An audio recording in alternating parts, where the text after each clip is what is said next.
প্রতিটা দিন আমার এই চ্যানেলে জেনারেল নলেজের প্রশ্ন থেকে আরম্ভ করে নতুন সিলেবাসের প্রশ্ন ও উত্তর সম্পর্কে প্রতিটা দিন আলোচনা করা হয় আমার এই চ্যানেলে। চলুন কথা না বাড়িয়ে ভিডিওটা শুরু করা যাক। ফার্স্ট প্রশ্ন, ব্যারোমিটারকে আবিষ্কার করেন? উত্তরটি হলো টরিসেলি ব্যারোমিটারকে আবিষ্কার করে থাকেন।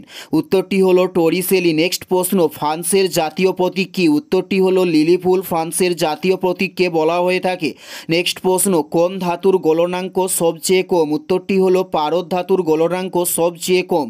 উত্তরটি হলো পারদ ধাতুর গলনাঙ্ক সবচেয়ে কম। নেক্সট প্রশ্ন, পরিবেশের ফুসফুস কাকে বলা হয়ে থাকে? উত্তরটি হলো অরণ্যকে পরিবেশের ফুসফুস বলা হয়ে থাকে।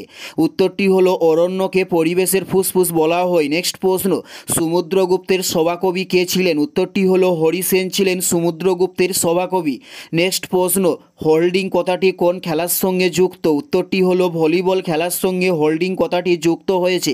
উত্তরটি হলো ভলিবল খেলার সঙ্গে হোল্ডিং কথাটি যুক্ত হয়েছে। নেক্সট প্রশ্ন, এশিয়ার দীর্ঘতম নদী কাকে বলা হয়ে থাকে? উত্তরটি হলো ইয়াংসি কিয়াংকে এশিয়ার দীর্ঘতম নদী বলা হয়ে থাকে।